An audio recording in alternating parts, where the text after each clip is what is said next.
Line Drive is the premier sales and marketing agency focused on the industrial distribution space with unrivaled scale to drive predictable success.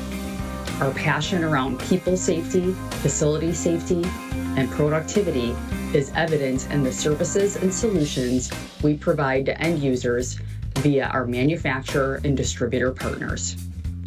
We earn access and mindshare by delivering on productivity gains and risk mitigation, as well as reductions to total cost of ownership at end user sites across the country. Our bundle of formidable brands, combined with data-driven insights, powers our team to drive repeatable and unmatched results.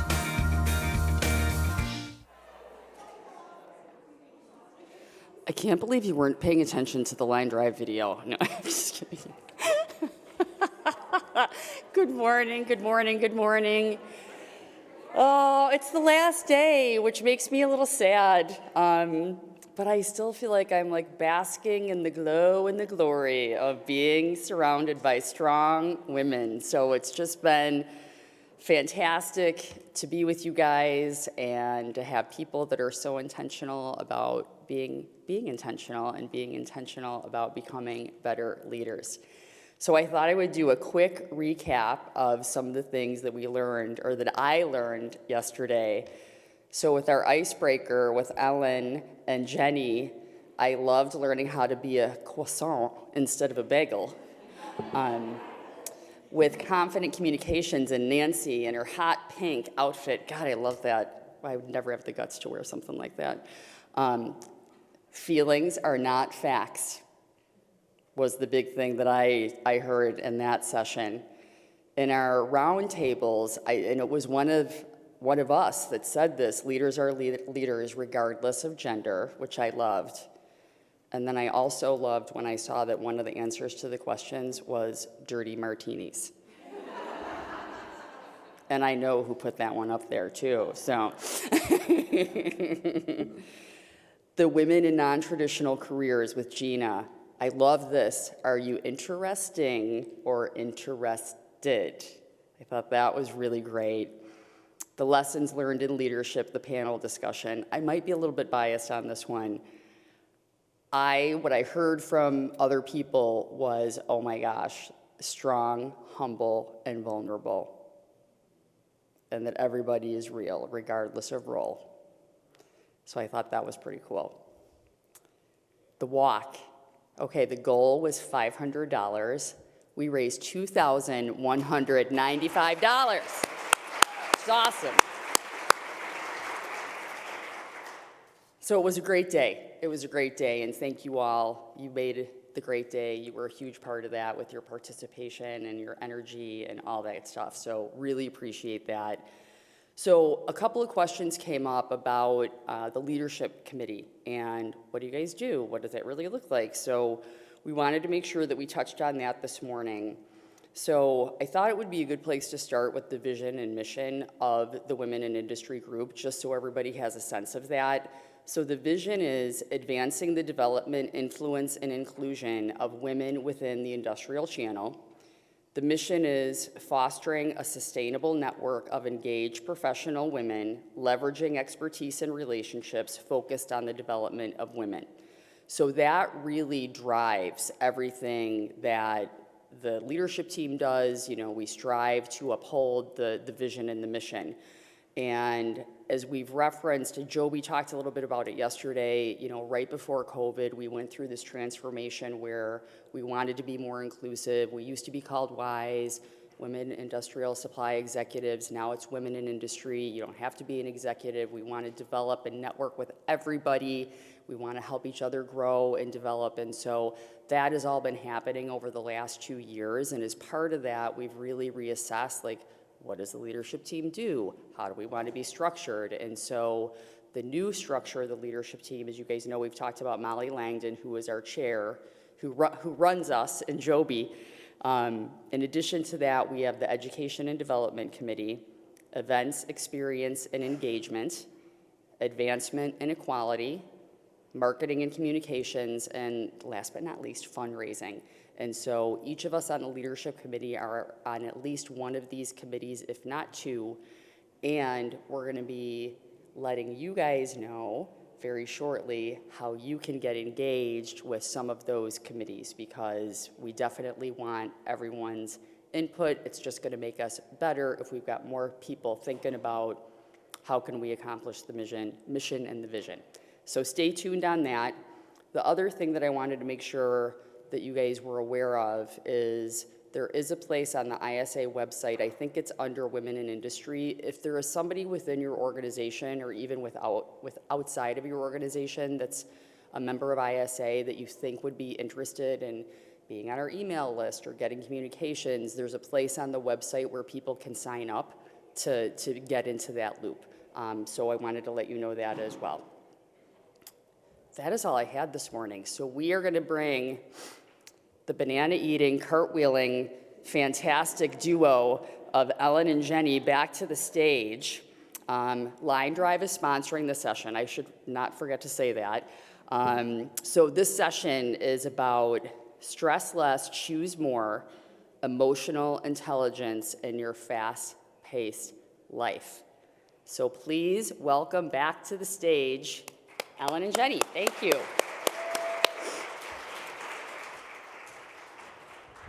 Can we just get one more round of applause for the organizers of this amazing event?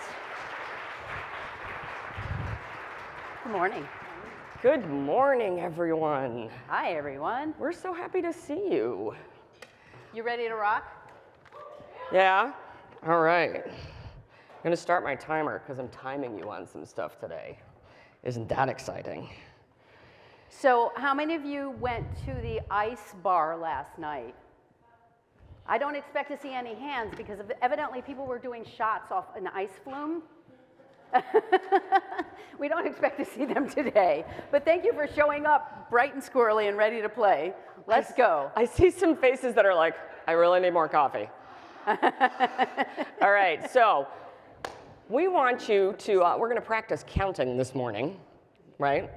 It's really easy way to start a Friday morning after you've had a late night. It's like, I'm just going to practice counting. That's so easy. Everybody knows how to count to 3, right? Yeah, so with the exception of our friend in the boot, I would like everybody to please take a moment, stand up, and find a partner, preferably somebody you have not yet engaged with at this event. I'm going to give you 10 seconds. 10, 9, 8, 7, 6, 5, 4, 3, 2, 1. Wonderful. Woohoo! Excellent. If you can hear me, clap once. If you can hear me, clap twice. She's in the front going like, what? All right, so you're going to engage in the following practice counting because counting is easy. You're going to do it exactly like we're going to model. 1, 2, 3, 1, 2, 3, 1, 2, 3, 1, 2. 3. You're just counting to 3. Back and forth, back and forth. Go.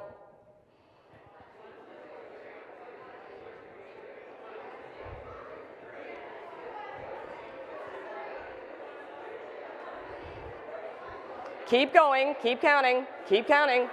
Back and forth, keep going.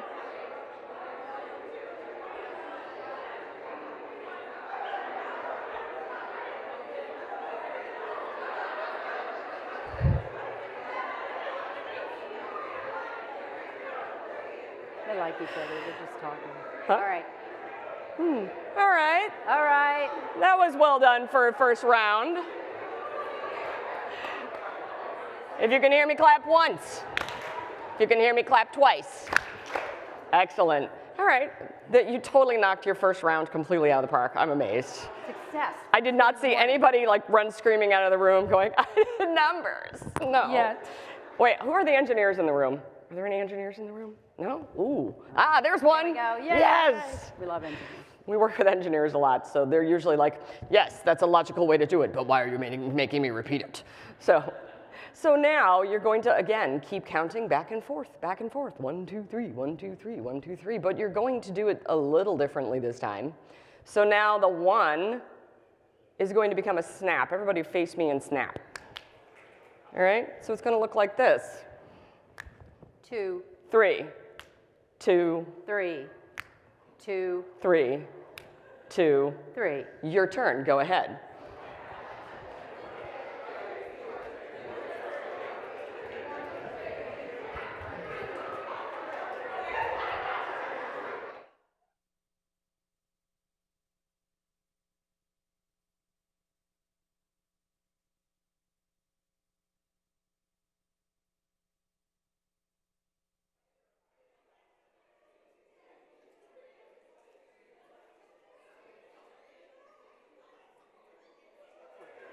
Time for Q&A.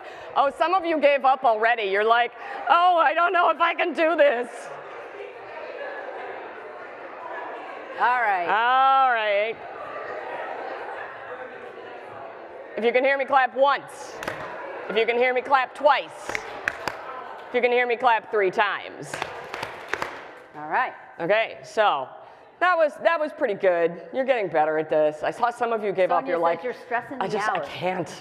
Oh my Yes. God, this is But too much. wait, there's more. Yeah, it's like so much for the brain. So now the number 2 is going to become a clap. I know, that was my reaction the first time I ever did this exercise too. Oh geez. So now it's going to look something like this. 3, 3. 3. Your turn, go. Counting, counting, counting. Snap, clap, 3.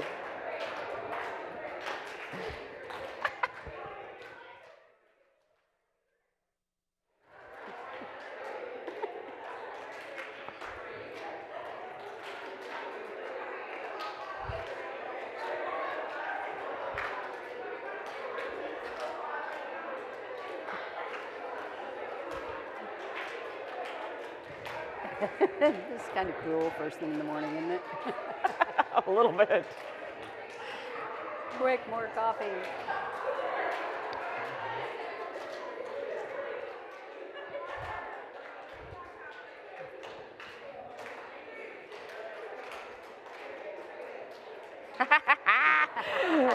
Oh, I love it, I love it, I love it.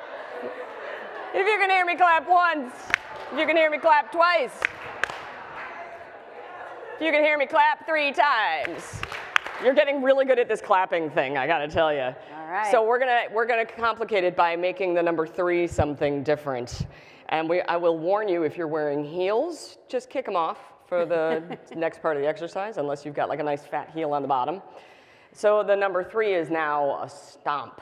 So it's gonna look something like this.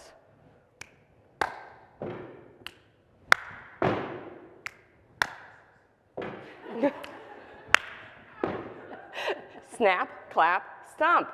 Go. Snap, clap, stomp.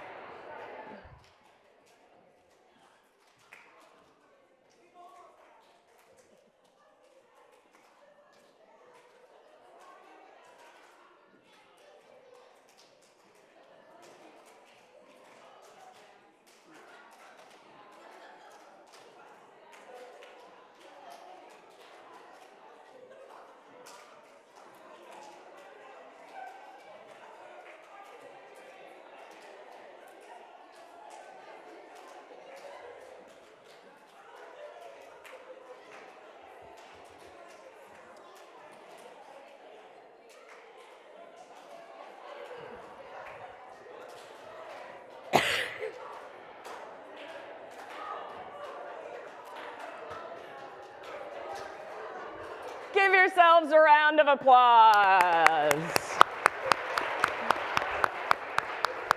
And return to your seats.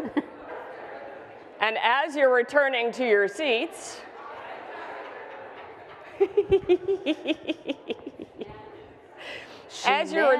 seats, you can say, thank you, brain, because your brain lets you do all kinds of weird stuff.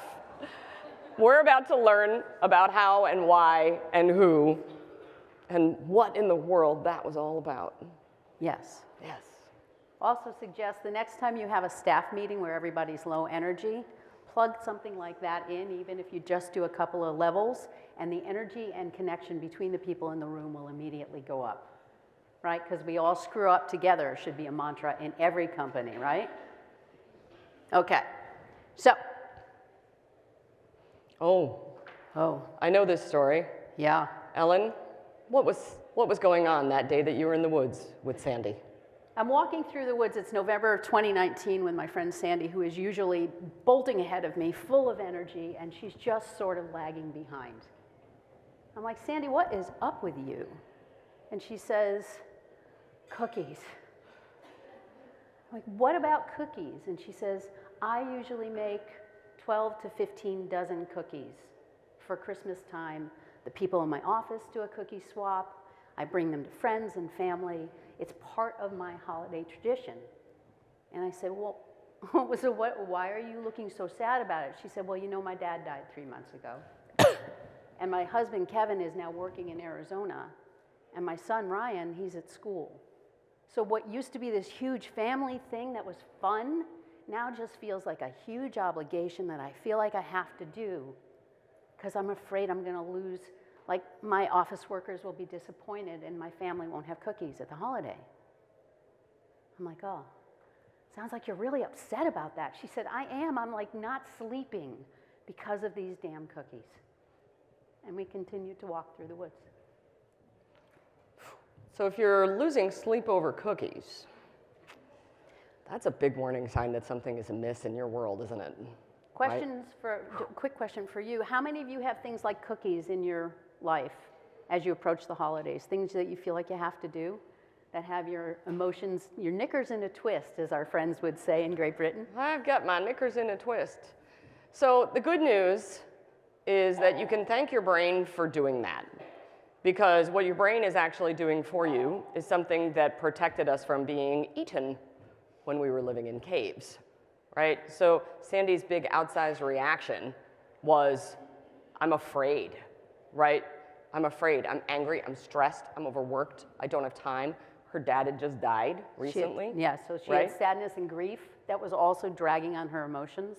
So she had all this stuff going on.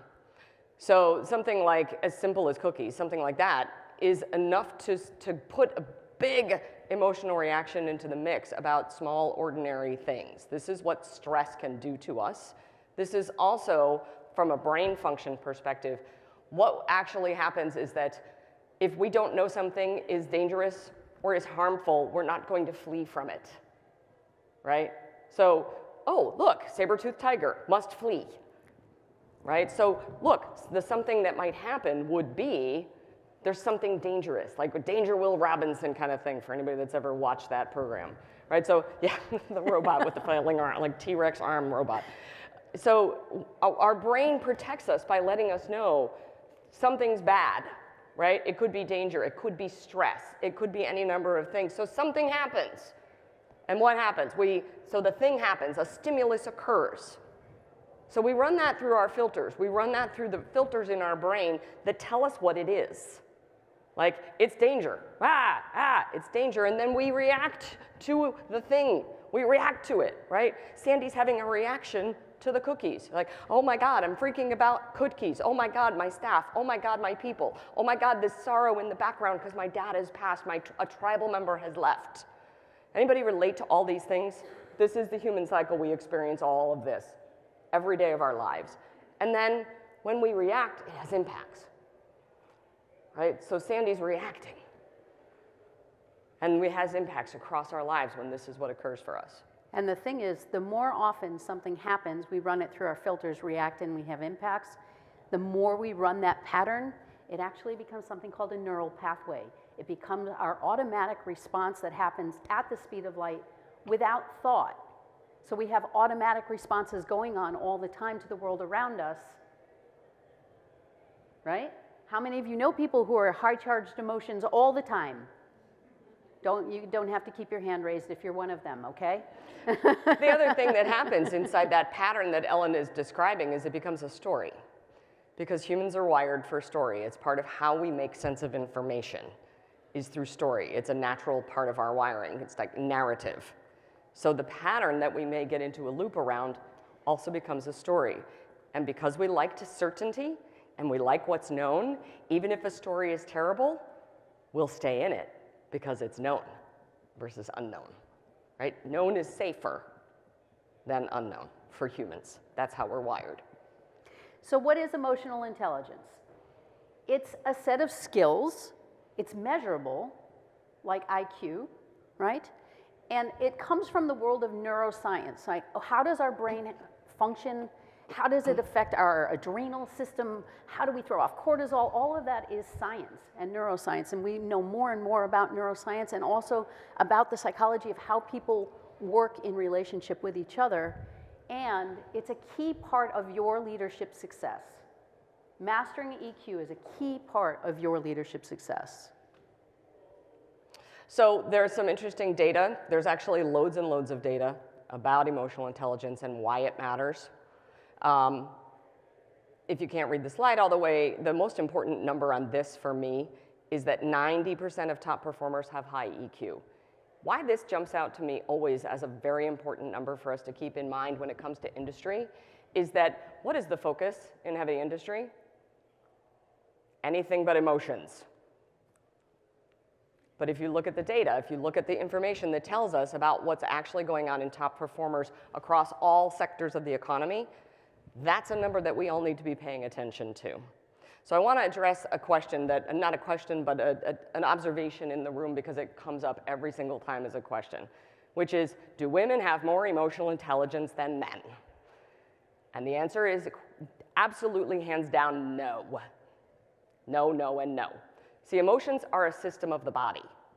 All humans have emotions, right? So just like our pulmonary system, managing our emotions, managing how we respond to situations, managing how we respond to one another in relationship, it's a system that can be managed. We can learn to master it, which is very different than, you know, like we can't master our pulmonary system in the same way because it works on automatic, right? Thank God. Otherwise, we would have to remember to breathe and make our hearts beat.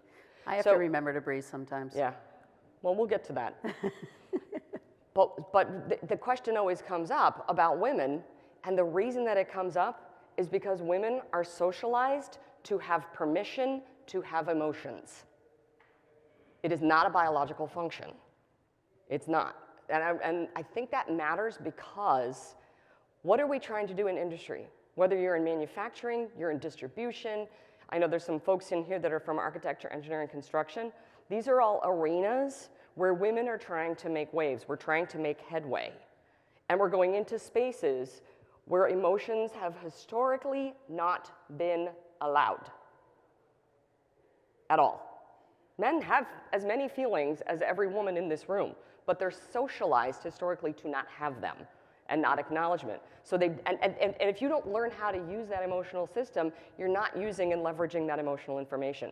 This makes sense? I see a lot of nodding heads like, yep, that's exactly what it is. So we're socialized to relationship. We're socialized to have permission to have feelings and to use emotional information.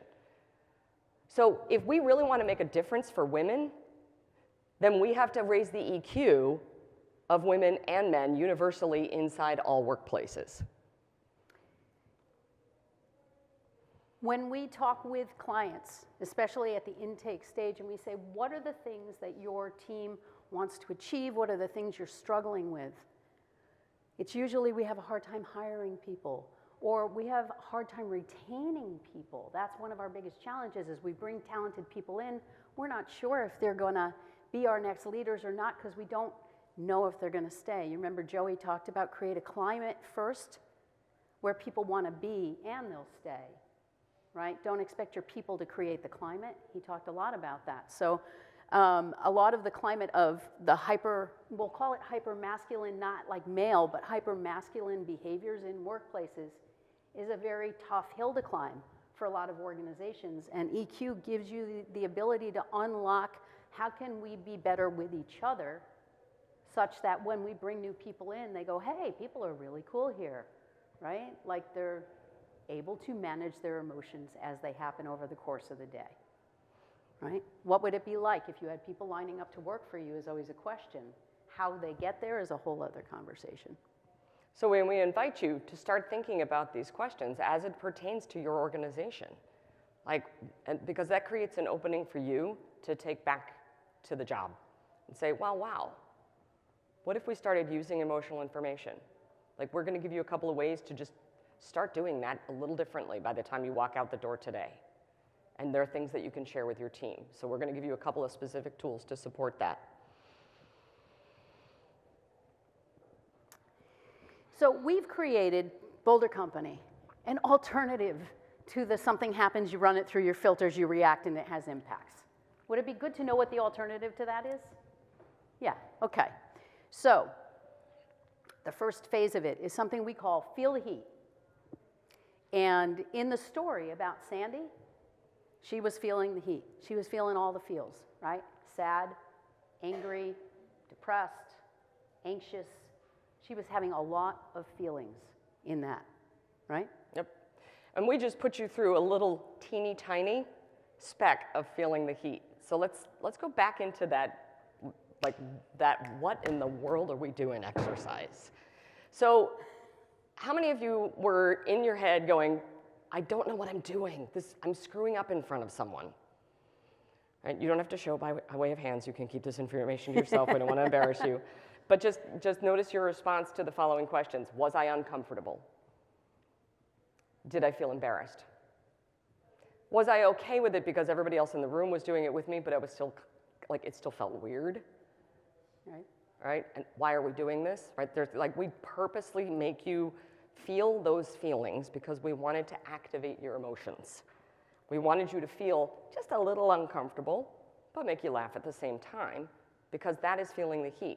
The other thing that I'll just throw in there before we give you the rest of the cycle is that if I'd had you do that, I was watching you, and some of you were getting really good at that after a couple of minutes. If we'd had you do that for 5 to 7 minutes, you would actually start to normalize that pattern. You would be able to do it like that. And I know that sounds insane, but you actually would be able to do it, because the brain has this beautiful thing called neuroplasticity. It's what allows you to learn. So you would have created a new neural pathway that would allow you to do with a partner in rhythm. That's part of how we learn stuff. It's very cool. Brain science is really neat. The other thing that I want to throw in here is that the attendant physiology of what happens when you feel the heat. How many of you know that you flush when you get anxious, excited, whatever, right? Or cry when you're angry? Cry when you're angry. Your heartbeat starts to increase. We were sitting in the back with one of the speakers right before she went on, and she's like, I do this all the time, and I'm still my heart is going a mile a minute. Her adrenaline was kicking off. She was getting ready to perform, right? So it's important to also just sort of tag in on when I'm in a meeting and I start to notice that my heartbeat is increasing and I know I'm feeling anxious. How do I get more centered so that I can actually make sense? Because the other thing that happens when we start to have that increased emotion is all the blood flow goes from the prefrontal cortex, which is in the front of our brain that dominates language, creative thinking, inspiration. It disappears. The blood flow goes into the rest of our body as we prepare fight, flight, freeze, right? So the extent to which we can tag in ooh, I'm noticing I'm not feeling great about this right now, and have a substitute to calm ourselves down, we're able to approach things with more reason and calm. So that first part is to feel the heat. The second part of our response is to take a beat. What Ellen is pointing to is just stop the presses on whatever feelings I'm feeling. So I want everybody to sit up straight in your chair. Sit up straight. Close your eyes. Don't worry, nobody's going to do anything weird to you. If you feel safe, close your eyes. If you don't feel safe, pick a point on the room and stare at the wall, whatever makes you comfortable. And I'm going to count to 4, and as I count to 4, I want you to breathe in, and then when I pause at the top, you're going to hold that breath for 4, then I'm going to count back down, you're going to release that breath, and then we're going to hold it for 4. So inhale, 2, 3, 4, pause, 2, 3, 4, exhale, 2, 3, 4, pause, 2, 3, 4, inhale, 2, 3, 4, hold, 2, 3, 4, exhale, 2, 3, 4, pause, 2, 3, 4, one more round, inhale, 2, 3, 4, hold, 2, 3, 4, exhale, 2, 3, 4, and give your shoulders a little round rub, and open your eyes and come back into the room. Wake back up. Y'all are like, oh my God, I'm so sleepy now. How'd that feel? Great? It feels great, doesn't it? You're literally managing your neurology right now. There's mountains and mountains and mountains of research about the power of the breath, and there's more emerging every day. Anybody in this room who's ever done yoga will attest to that. But really what happens is that when you pause and you're breathing in, particularly if you do it as a belly breath, you're telling your body that you're safe. You're indicating to your nervous system, I am safe. So why does that matter? Because it allows you to do something we call pause. So you're in a situation like Sandy. Her emotions are all over the place. She's breathing heavily, hiking along, talking about this, all up in her brain. Emotions are all activated. Can she make rational decisions in that place? Not really. How do we bring it down? Like that. You can do that in a meeting, by the way. I have done square breathing in a meeting, unbeknownst to the people in the room. It's amazing. When you tell your brain you're calm, you have the next thought. It comes back to you very quickly. And then the last thing is to make an active choice, to be proactive about what you want to do next, instead of having an impact because you're on auto repeat. I just realized I'm still standing here with my hands on my belly because I'm so calm. That's great. You are. Awesome. I'm having my Zen moment listening to you talk about it. And they're all having a Zen moment too. You can see it on their faces. So we're going to teach them how to go into the pause and then how to make a choice from there. We are. But tell me more about what was going on for Sandy at this point. Obviously, she was feeling overwhelmed. She was feeling sad. She was feeling grief. She was fearing disappointing her peers. And she was missing her husband and feeling very lonely. So she was having a hard time generating any energy at all for this project. So what did you invite her to do? Well, I invited her to think about what was important to her. And when we had that conversation, she started to identify what was important was connecting with her family and connecting with her friends. Cool. So you gave her an opportunity to have a productive rant. I did. So Jenny, I know that you and I were talking about something. Do you want to share with our group here I do. what it is? I want to share because it's bugging me, actually. I want you to rant about this, please. I will rant. Okay. Go for it. So I play two critical roles inside the Boulder Company. One is I'm our chief financial officer, so I make sure that the money is in good condition, but I also write all of our curriculum. So I have two very different sides of my brain that I need to use. One is all about like spreadsheets and data and QuickBooks and like, you know, did that client pay us? Did they get invoiced? And like all this sort of logic and operation stuff, which is from one side of my brain. But then when I write curriculum and I'm folding in like, how are they going to experience this? What's going to activate their emotions? There's a whole lot of creativity involved in that. It's very right brain. It's very joyful. And as I just moved into a house recently, as I've been like easing into my new life, I'm going, I've got so much creativity and I have to go deal with the books. And it's kind of driving me a little bit crazy because I've got more and more inspiration in our work. And I'm frustrated because I really don't want to be the CFO anymore. I just really want to create great content that's going to change lives for people. And it's like, so I feel like I'm split into, and like, we need to hire a CFO. So yes, that is my rant. It's frustrating. And when I put my creativity aside and I don't attend to it, I get to feeling down like I'm not doing the best work I can be doing. Thank you. So what I heard, the facts of what I heard are that you're feeling torn between two very important roles within our company. and that one takes a huge amount of time, and that's all about data and facts and getting things right financially, and that it takes a completely different kind of energy to do the creative work, and that's what brings you joy and energy. What you want is to really shift your energy into the content creation side of the business, because you know there's a lot more out there. And it's important to you that we always be on the leading edge of bringing what's cool, but also what's effective and produces the best outcomes for our clients at all times, and what you feel is torn and frustrated. Yes. Okay. Yeah. So Ellen just did something very, very lovely for me, which she hasn't heard all of that for the first, she just heard some of that for the first time, by the way. Because we don't fake this stuff. We don't rehearse it. We encourage you to not rehearse the following. You're going to try this on together, right? So person A, what you're going to do is you're going to share a challenge. You're going to rant, just like I just ranted. Person B, you're going to listen. Notice that when she was listening, she just listened. And she was listening for these things, right? She was listening for what are the facts of my situation? What did I want? What was important to me? What were my feelings? And she just fed that back to me. She didn't ask questions. She didn't clarify. She didn't try to solve.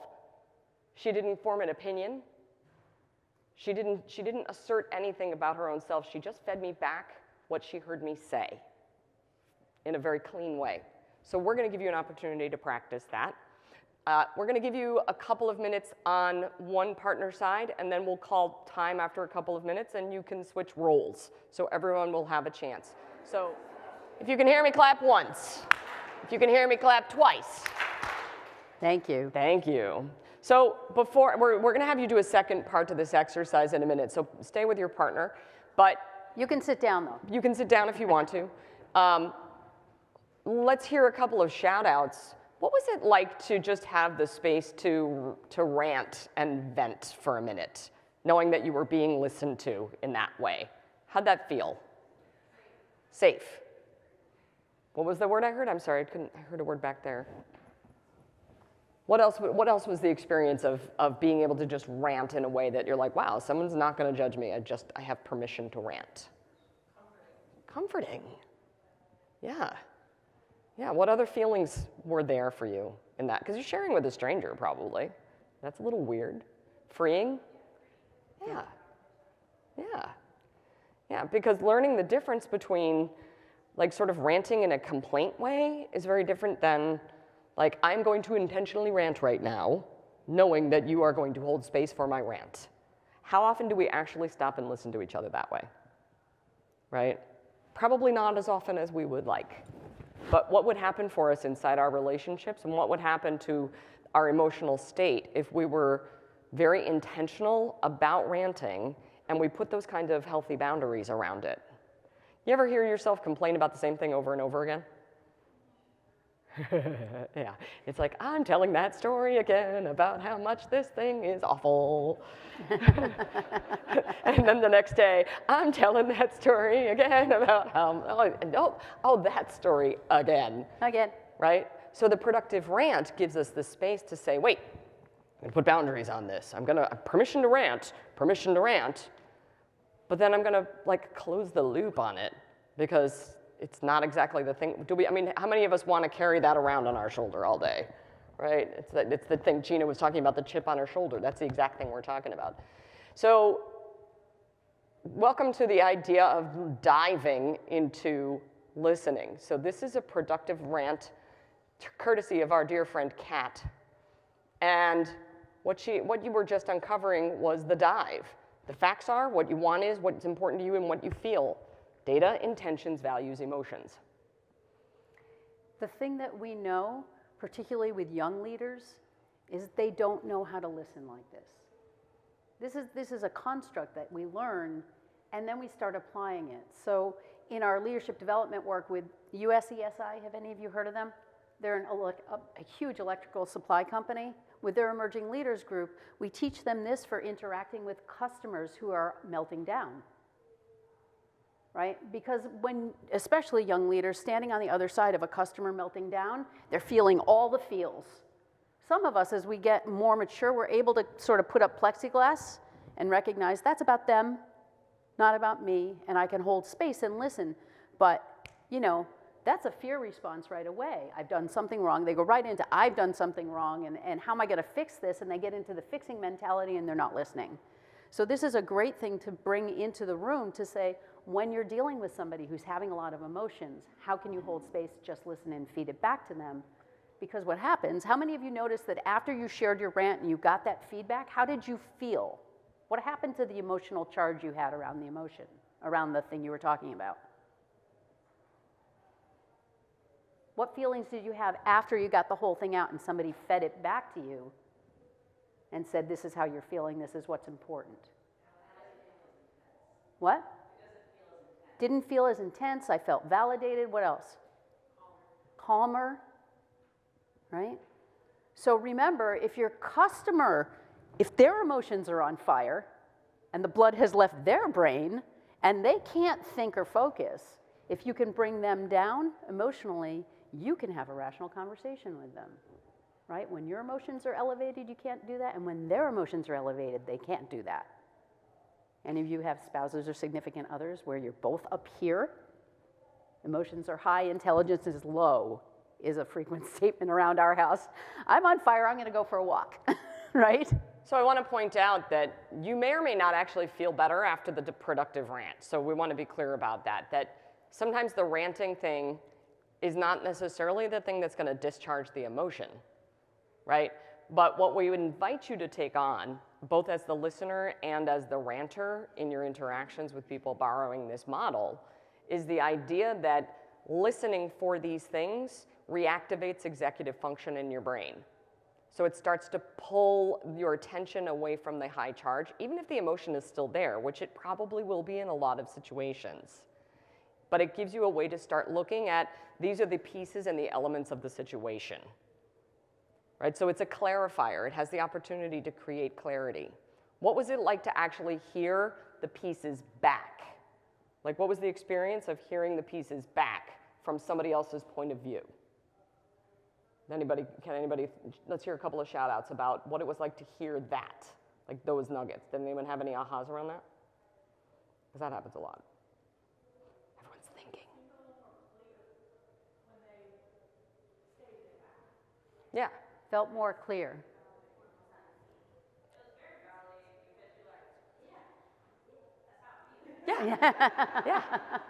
Yeah, exactly. Like, yeah, it was clearer. It was validating. I'm not crazy. I'm not nuts. Right? And I heard, what was the word I just heard you use? Lovely lady in the brown sweater, I heard you say a word, but More concise. Right. So we have a wonderful, we have a wonderful opportunity in the way that we listen to one another to help validate other people and clarify what they're thinking and ask the same of other people. Yeah.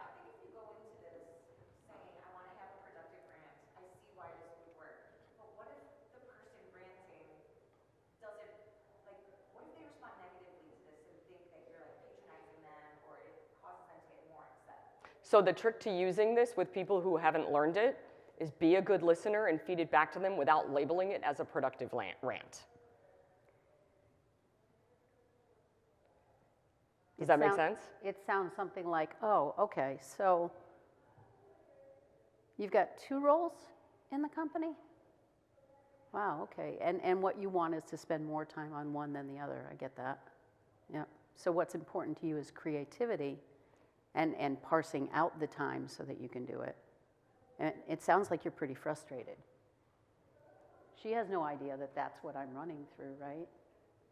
And usually what happens then is they're going, redirecting somebody's emotions like that, or even asking them a question for clarification also takes them back into executive function. Depends how upset they are, honestly. You have to feel that way through, right? So you're not signposting it for Right. them. You're just doing it. And use their words. Yes. That's critical.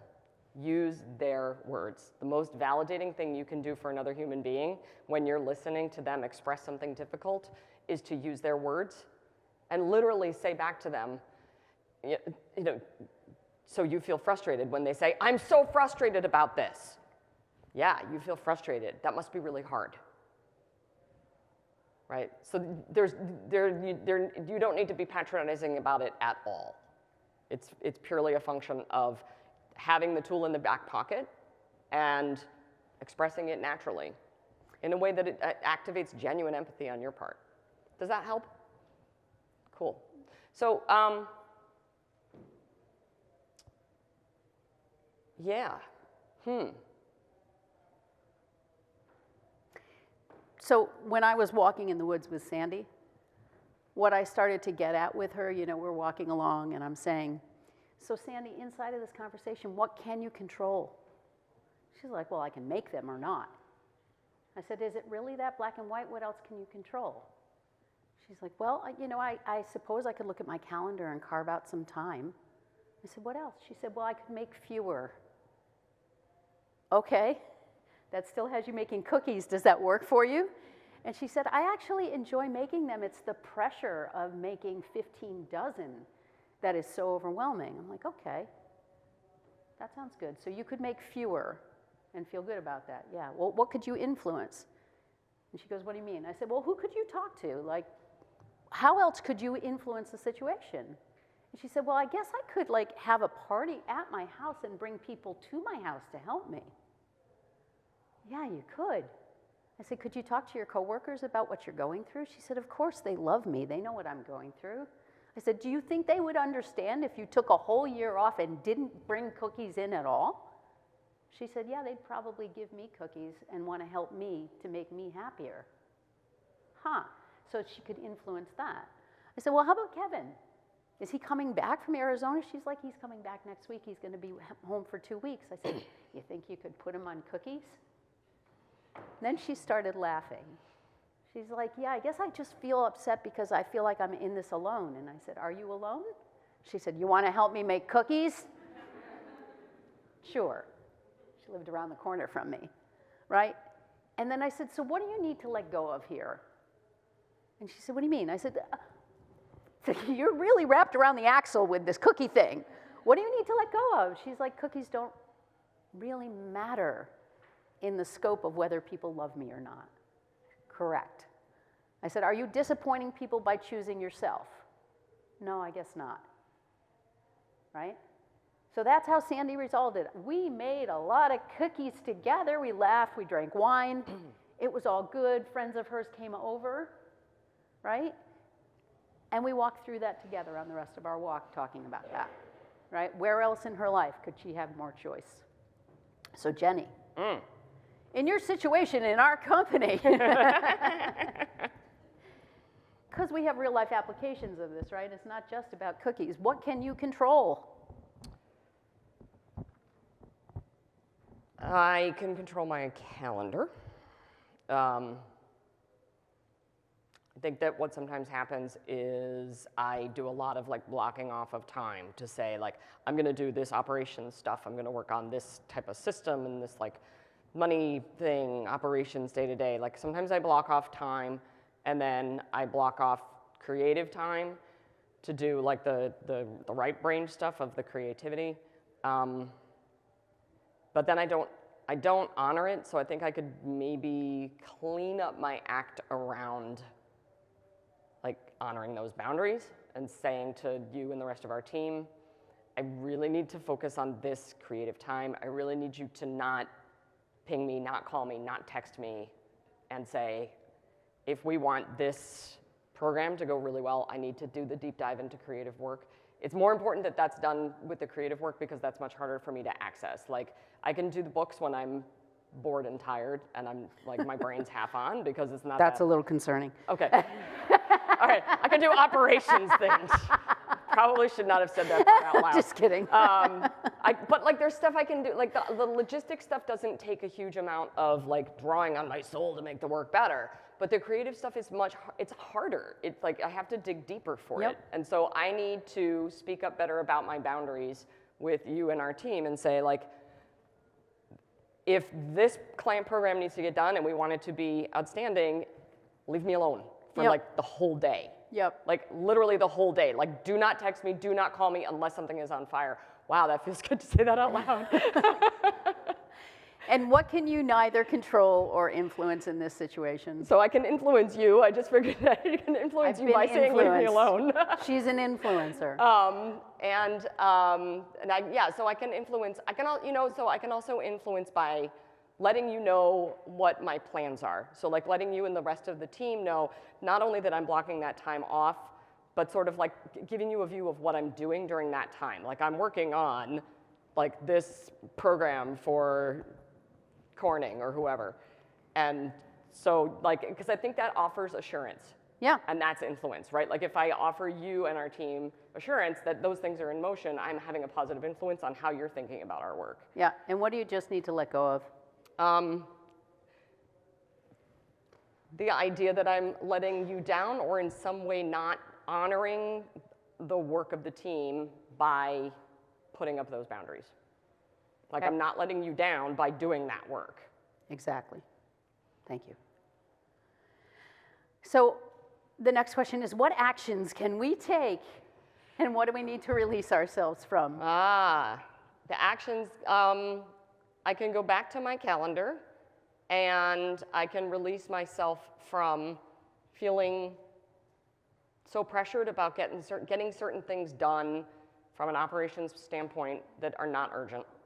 I can release myself from some of the things, like the illusion of urgency is a thing I can let go of in certain operational dimensions. How many of you, just curious, how many of you work in cultures that everything is urgent all the time? Yeah. We call that a hair on fire environment, right? And if everything's urgent, then nothing is urgent, and I think that sometimes that's what we do, right? And it's like, wait, that's not so urgent. So it's your turn. Thank you for letting me walk through this live with you. Give This her a is an round of adventure. applause. That was not Thank you. Yeah, and it felt really good because instead of saying like, oh, I can't do this, I have to do this, the language is, what am I choosing to do, right? What am I taking, like why, like where am I in the driver's seat? So let's put you in the driver's seat. So with your partner, you're going to walk through the same example that you just ranted about. Walk through, what can I control, what can I influence, and what are some steps that I can take? So go back to your partner. If you haven't left her already, you may already be with her. And the first step you're going to do is walk that through with one of your examples, and then you can switch. And then brainstorm a little bit about ways to release, because the releasing is actually the harder part of this.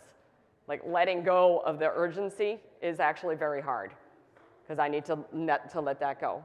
So have that conversation with each other right now, please. Interrupt this conversation for one quick minute. And we're going to give you one last instruction. If you can hear me, clap once. If you can hear me, clap twice. Excellent. So while you're still with your partner, we have one last thing. You can say it out loud with your partner, and then you can also write it down on whatever notebook you're using for conference. And we invite you to take on an I will statement about what you're going to let yourself just let go of. The whole idea, if you're familiar with the circles of influence, it's Stephen Covey's work, if you're familiar with his work, he really wanted us in that model to give ourselves the space to not put emotional energy into things that we cannot control. That's the whole game of these three circles of influence is, wow, I can keep putting a lot of energy into this thing where I have zero ability to impact any kind of outcome.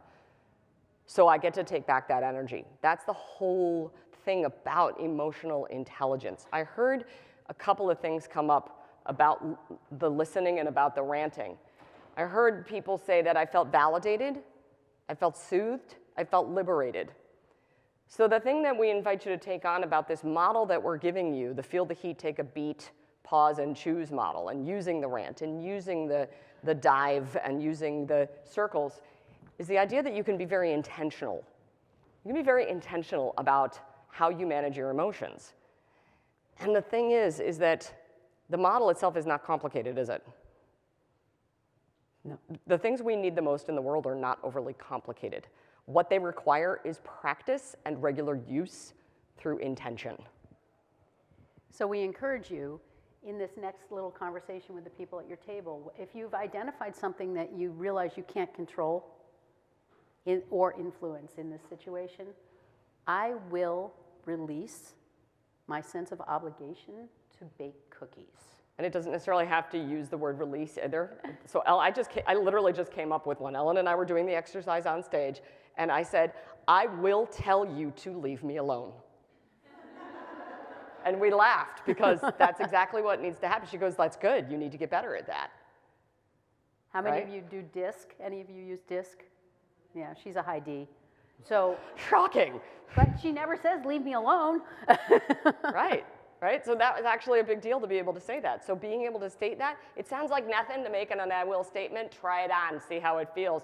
Take 2 minutes to do that with your partner, and then return to your seats, and we're going to close this session with a special present for you. Your partner and return to your seat, please. Thank your partner. Give yourselves a round of applause. I love how involved they are in their conversations. I It's know. great. All right, friends.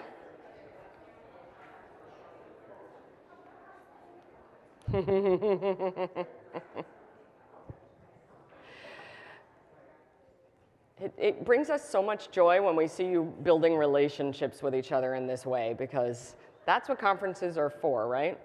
Did you just make a new friend? Good. Good. That's what it's all about.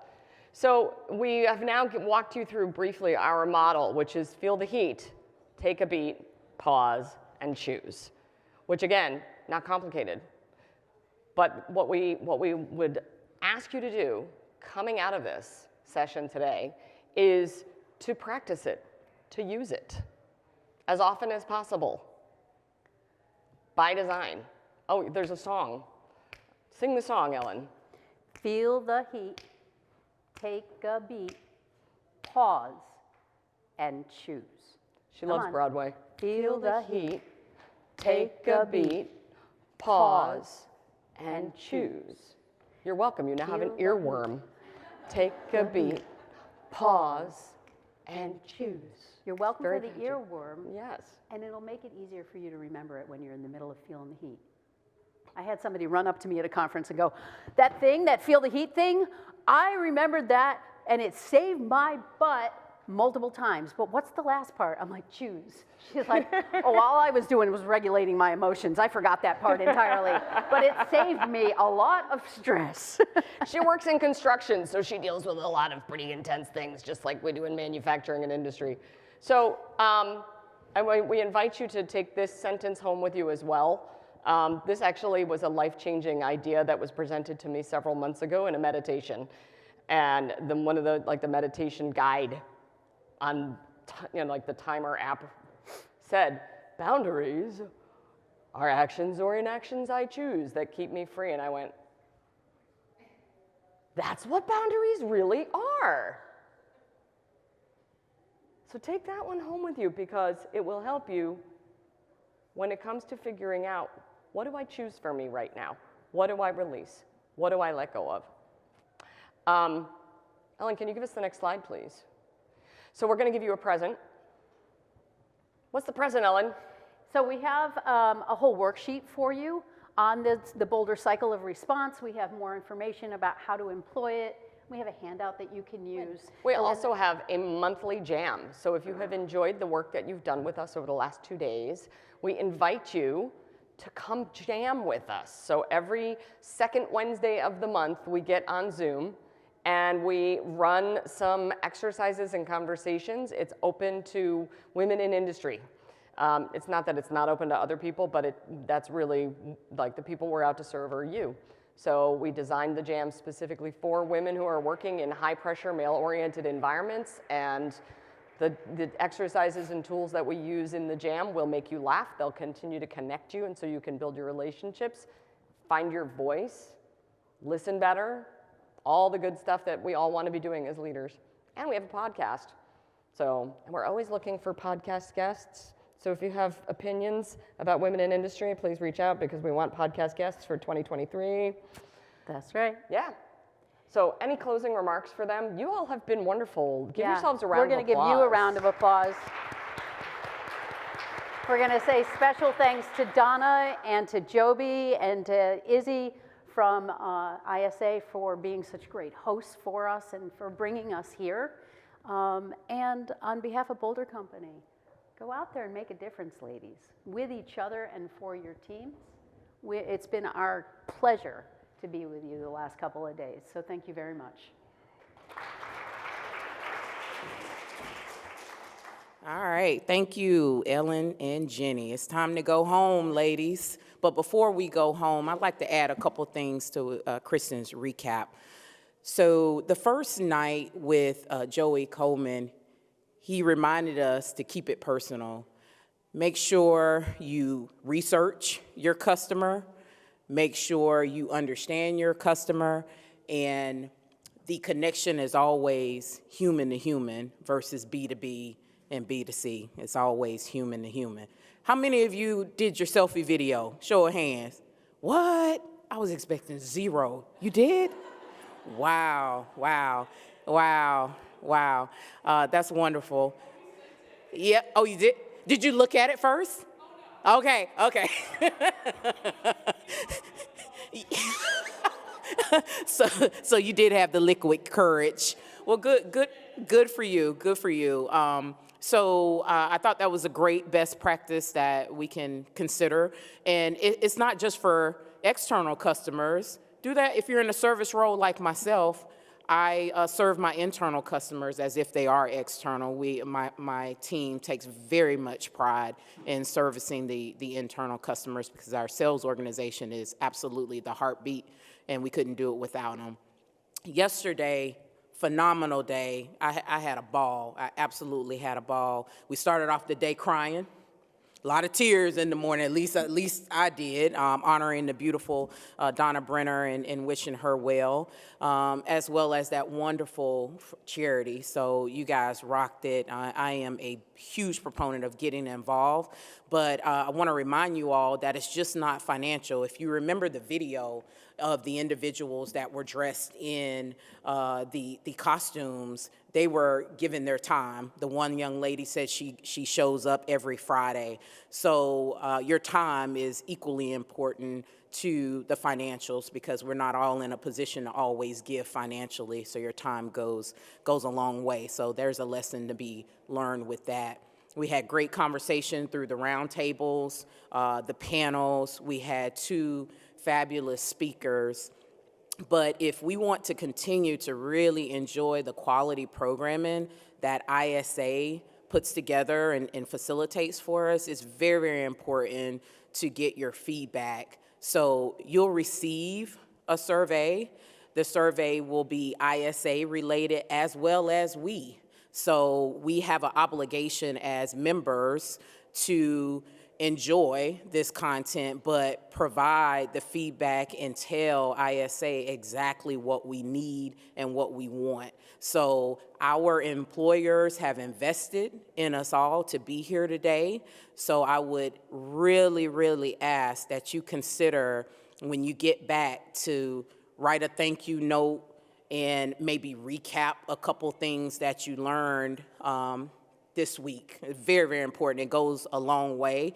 I do it. Even as an executive team member, I absolutely go back and recap. One of the first things that I think we're going to lead with is that QR code Jenny and Ellen showed us today. How cool would it be if you put the how-to together for the QR code and LinkedIn and send that out to your organization? That's a quick win. And just, a couple bullets. It doesn't have to be long, but it at least shows your employer that you were engaged, you enjoyed it, and you absolutely appreciate the investment in you. So with that said, we're gonna get out of here. There's one more important task that we'd like for you to do. Women Influencer is open on the ISA website. I know you all know some fantastic women in the industry. If you want to nominate those, all the detail is on the ISA website. So please take a look and consider a nomination. Last but not least, happy holidays, and please give your ISA organizer a standing ovation for this week.